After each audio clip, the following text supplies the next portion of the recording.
O Saber Direito Debate está no ar e hoje eu converso com o Procurador Federal Frederico Amado. Ele também é mestre e professor de Direito Previdenciário e Ambiental. E nós vamos falar sobre as novidades previdenciárias, o que mudou na legislação, o impacto aos segurados. Professor, obrigado pela presença, seja bem-vindo.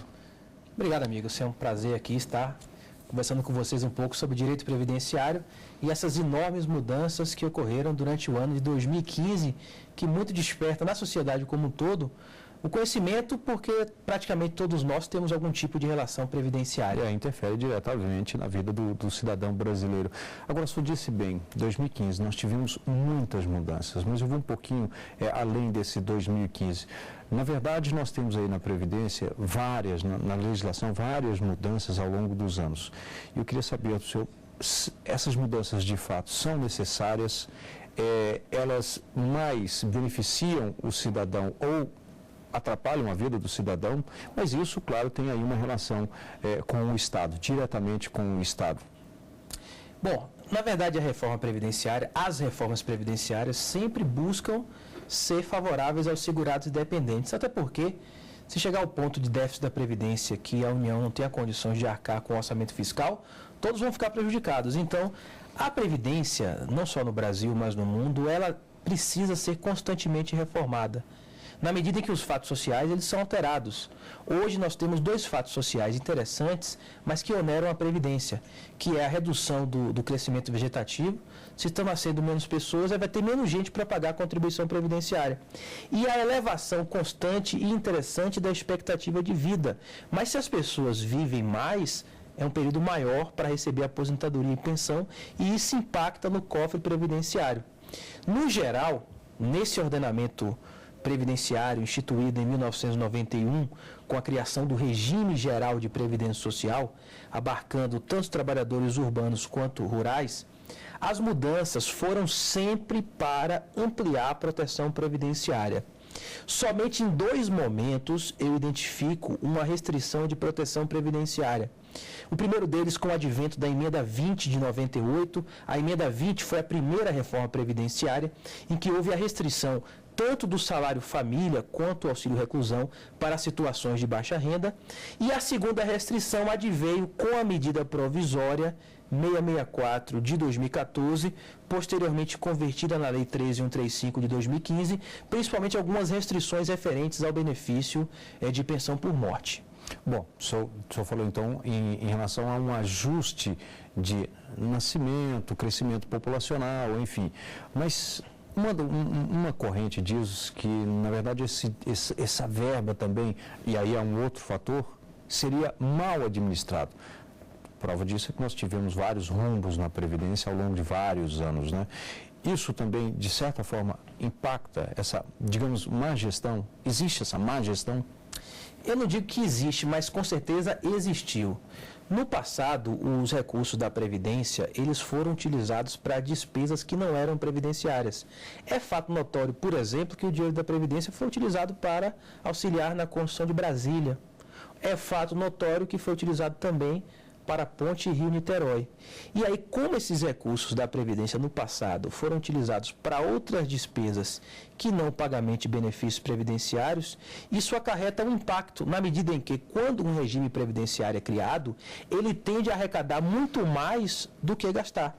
Digamos que essa reserva ela não foi feita e que hoje, analisando as contribuições previdenciárias de empresas e de segurados, sem inserir as contribuições para a Seguridade Social como um todo, nós temos, de fato, um rombo previdenciário que hoje está próximo aí dos 100 bilhões de reais, considerando o que se arrecada de contribuição e os recursos utilizados para o pagamento de benefícios previdenciários. Mas isso é controverso. Por exemplo, a Anfip, que é uma associação composta por auditores fiscais, contesta o rombo da Previdência. A Anfip questiona o governo e faz uma outra conta. Ela considera a Seguridade Social como um todo, colocando a saúde pública e assistência social e inserindo na conta as contribuições para a Seguridade Social, que é a contribuição sobre receita ou faturamento e a contribuição sobre lucro, além da Previdência Social. E esses dados da Anfip, são oficiais, estão no site da associação, aponta que há um superávit da Seguridade Social, de modo que esse é um tema extremamente controverso, inclusive nos especialistas na área do direito previdenciário. A previdência privada, não sei se nós já poderíamos dizer que é uma novidade no Brasil, porque ela tem ganhado cada vez mais espaço, né? É uma boa opção para o brasileiro? A previdência privada, no Brasil, ela é um complemento da pública. Ela não tem o objetivo de substituir a pública. A Previdência Pública, no caso o regime geral, e até nos regimes próprios das entidades políticas que criaram a Previdência Complementar, como foi o caso da União, que criou a Previdência Complementar, a FUNPRESP, em 2012, é interessante a Previdência Privada para aquelas pessoas que têm uma renda que superam ao teto do regime geral de Previdência Social. Um teto agora que para 2016 está aproximadamente aí próximo a R$5.000. Então, se você tem uma renda enquanto trabalhador, vamos supor, de R$10.000, você não vai se aposentar no regime geral e no regime próprio para os novos servidores federais, por exemplo, com R$10.000, porque vai ter o teto. Aí advém a contratação da Previdência Complementar, para que você tenha um benefício para complementar a renda de um benefício básico para manter o seu status social. Então, eu sou muito incentivador da Previdência Complementar enquanto complemento da pública, jamais para substituí-la. E fica aquela grande dúvida. Quando você faz a contratação da Previdência, essa participação da Previdência Privada, você também contribui para o regime normal? E quando recebe, ele acumula? A Previdência Complementar, ela independe do regime público de previdência. Tendo ou não tendo o regime público de previdência, e o regime geral de previdência social é obrigatório para os trabalhadores, e o regime próprio para os servidores efetivos, a adesão da Previdência Complementar é sempre facultativa, é uma relação contratual, em que o Estado funciona como agente normativo e fiscalizador. E nós temos o princípio da autonomia da Previdência Complementar, inserido no artigo 202 da Constituição, de modo que você é livre. São duas relações jurídicas totalmente distintas. O regime público, uma relação legal, a Previdência Complementar, uma relação contratual. E você pode tranquilamente ter ambos os benefícios previdenciários. Vou dar meu próprio exemplo. Eu sou servidor federal efetivo, participante de regime próprio, sou segurado do regime geral e tenho uma contratação há cerca de 5 anos também com um plano de previdência complementar privado. Ou seja, um bom caminho. Eu costumo dizer que proteção previdenciária, quanto mais melhor. Acho que quando eu ficar mais velho, ainda pretendo aí entrar no serviço público como professor efetivo para ter uma outra aposentadoria de regime próprio. Proteção previdenciária é igual a cancha de galinha. Quanto mais, melhor. Você não tem nada a perder nessa proteção. Tá certo. Nós vamos aqui fazer um rápido intervalo. Já já nós estaremos de volta com o Saber Direito Debate. Até já.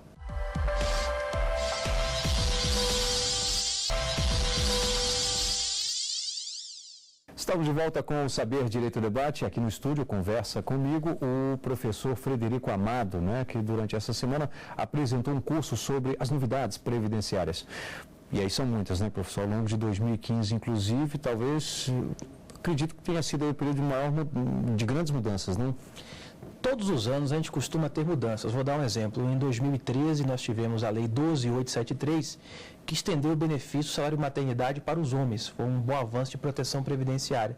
Em 2014, em dezembro, tivemos a medida provisória 664, mas esse ano de 2015, digamos que tivemos aí mudanças previdenciárias acima da média. Lei Complementar 150, são os novos direitos previdenciários dos empregados domésticos, foi um grande avanço de proteção previdenciária. Lei 13.135, que foi a da reforma previdenciária, modificando principalmente a pensão por morte.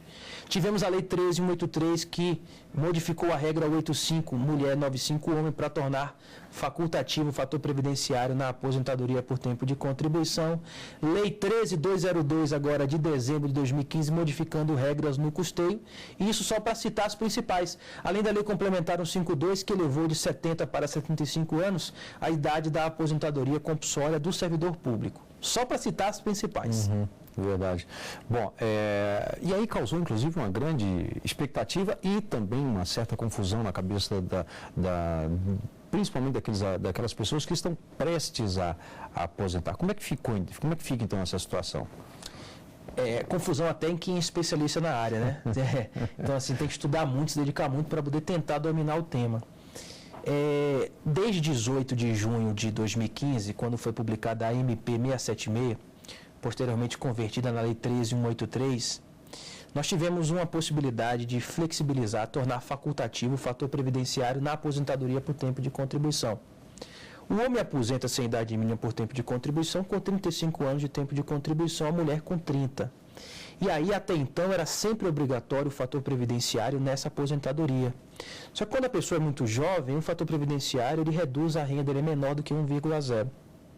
Te dou o exemplo da minha sogra, se aposentou em 2012, 30 anos de tempo de contribuição, 50 anos de idade, o fator previdenciário dela reduziu em 41% a renda da aposentadoria.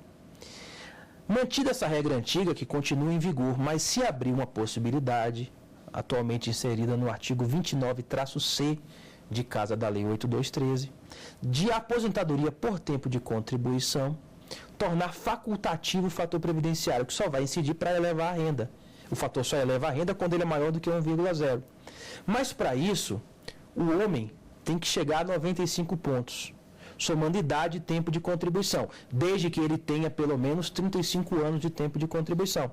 A mulher tem que chegar a 85 pontos, somando idade e tempo de contribuição, desde que ela tenha ao menos 30 anos de tempo de contribuição. O problema foram as pessoas que se aposentaram um pouco antes. Imagine que uma pessoa se aposentou no início de 2015 e que integralizaria os requisitos da regra 85 para a mulher. E aí não tem previsão na normatização de revisão dessa aposentadoria. E as pessoas ficaram muito zangadas porque isso não foi noticiado e foram pegas de surpresa. Uhum. A burocracia é outra grande reclamação, não é? Para a pessoa se aposentar hoje. Pede vários e vários e vários documentos que muitas vezes o próprio Estado deveria tê-los. A burocracia na área previdenciária tem uma justificativa porque o INSS é extremamente vítima de falsificação de documentos e de crime de estelionato previdenciário.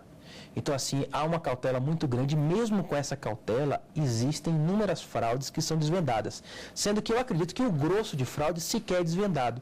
E aí, como é dinheiro público, imagine uma aposentadoria de salário mínimo paga por 20, 30 anos, gerando depois uma pensão mais por 10 ou 20 anos. É um gasto que vai para o futuro. É um gasto de dinheiro público e continuado, mês a mês, tem que ser creditado. Isso justifica uma extrema cautela nessa documentação.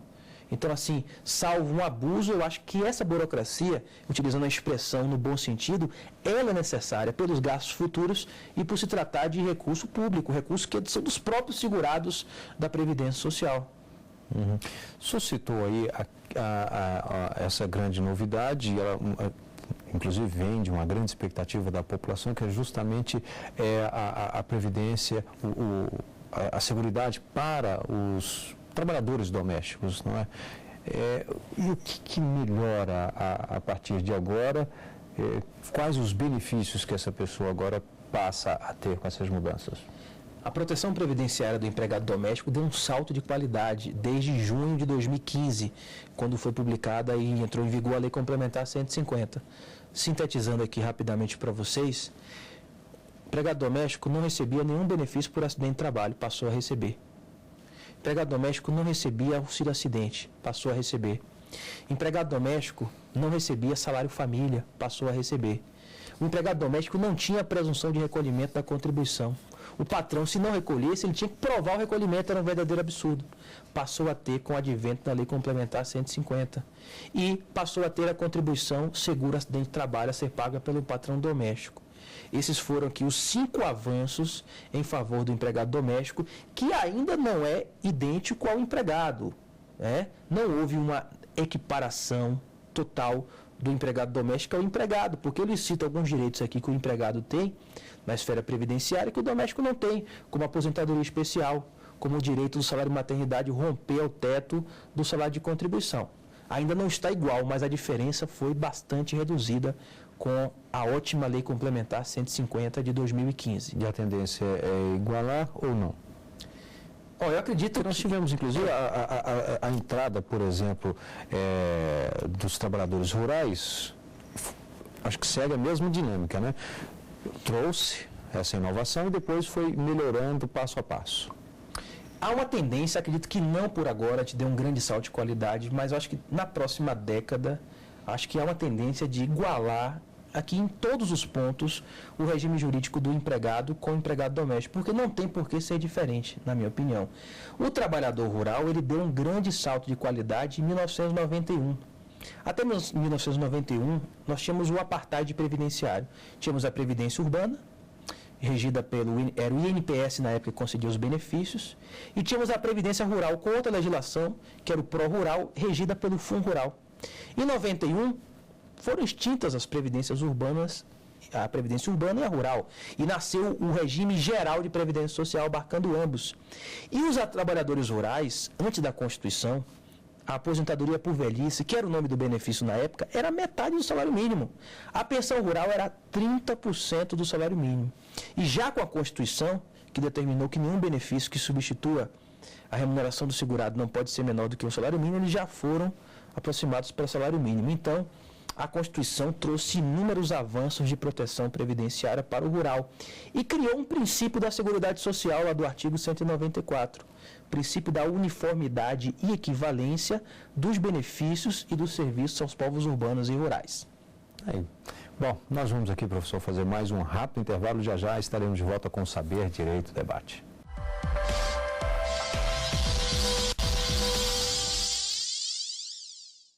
Estamos de volta com o Saber Direito Debate, hoje conversando com o professor Frederico Amado, ele que ao longo da semana ministrou um curso sobre previdência social. E aí nós tivemos, inclusive, como temas, na primeira aula, professor, segurados, dependentes e também as inovações. Aquelas que nós já falamos aqui ao longo do programa. A segunda aula, período de carência e também o salário de benefício. A terceira aula, novos direitos dos empregados domésticos, um assunto que também nós falamos aí no bloco anterior. A quarta aula, mudanças na pensão por morte. E a quinta e última aula, processo judicial previdenciário. E o professor trouxe aqui algumas obras, alguns livros e vai indicar para a gente. Vamos começar, inclusive, professor, com esse aqui, o Direito Previdenciário, do próprio professor Frederico Amado. Está aqui, gostaria que o senhor comentasse. Popular Amarelinha. Não precisa comentar sobre o autor, né? Não, o autor é muito esforçado. Não é bom não, mas é muito esforçado. Esse é meu livro mais vendido, é uma sinopse para concursos públicos e conhecida como Amarelinha, é o meu principal livro de vendagem e hoje eu acho que é o livro mais vendido do país da área, de acordo com a própria editora. Né? É um livro que tem jurisprudência, doutrina, questões espalhadas, é uma diagramação colorido, é a minha indicação para concursos públicos. Bom, nós temos aqui uma segunda obra, vou pegar mais um aqui, Previdência Complementar Aberta e Fechada, Alain Luiz Oliveira Barros. A Previdência Complementar é uma área que tem poucos livros. O Dr. Alain Barros é procurador federal, atua na Previ, que foi julgador da Câmara de Recursos da Previdência Complementar. É uma área que se abre bastante, a gente conversou aqui sobre Previdência Privada, e uma obra indicada para a prática previdenciária envolvendo o assunto. Tem pouquíssimas obras no Brasil, eu venho recomendando esta. O outro aqui é a inatividade remunerada e pensão dos militares das Forças Armadas, inclusive uma área bastante diferenciada. Né? Perfeito. O do Roberto Caiati, né? Ele é advogado da União que trabalha na área militar. Dificílimo você ter livros especializados em inatividade remunerada e pensão militar. Eu não me lembro de outro livro no mercado. Acredito que seja o único livro especializado no mercado que trate desse assunto. Também é uma indicação para quem se interessa nessa área. Está aqui. Mais um, também na área previdenciária, curso prático de direito previdenciário. Bom, essa é uma obra do auditor fiscal da Receita Federal do Brasil, o professor Ivan Kertzmann. É um livro tanto utilizado para concurso quanto para a parte de custeio. É um dos livros, inclusive, que constitui referência nacional, está na 13ª, 14ª edição. Também é um livro muito bem recomendado. E, por último, o professor trouxe aqui para nós outra obra de autoria dele, que é justamente este curso de Direito e Processo Previdenciário. Está aqui, Frederico Amado. Bom, esse livro é meu maior orgulho, né? É minha vida jurídica previdenciária de 10 anos está inserido nesse livro. É um livro de cerca de 1.500 páginas e que hoje é pouco utilizado para concurso, é muito grande. Só quem faz um concurso muito pesado na área, como procurador federal, defensor público ou juiz federal, que compra. É um livro hoje vocacionado para a prática previdenciária, abarcando todos os regimes e também abarcando o processo previdenciário, também publicado pela editora Juspod. Vou fazer questão, inclusive, de mostrar aqui que o livro realmente tem... São quantas páginas? Bom, essa edição está com 1.450, a próxima que está para sair, 1.650. Aumentar 200 e poucas páginas. E essa próxima já trazendo essas modificações de 2015. E um acréscimo de 200 páginas, que é um livro que eu vou trabalhando ao longo do ano.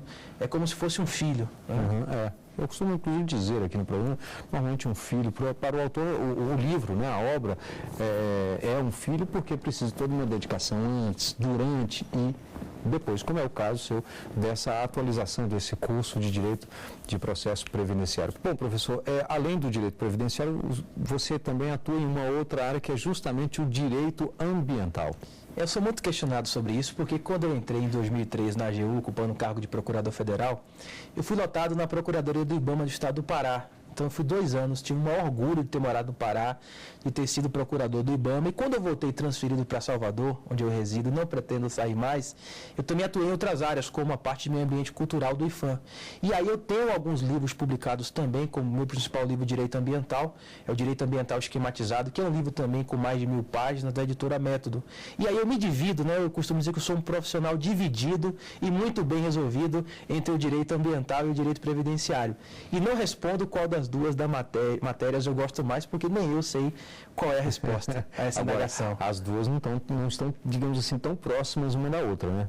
São temas bem distintos. No começo foi difícil acostumar, mas hoje para mim é extremamente fácil. E até identifica alguns pontos de ligação entre as matérias de vez em quando. Achar, então? Consegui, por exemplo, a definição de pesca para o segurado especial eu extraio da lei ambiental, do barco de pequeno porte eu extraio da lei ambiental. Então eu até pretendo produzir em breve um artigo das ligações entre o direito ambiental e o direito previdenciário.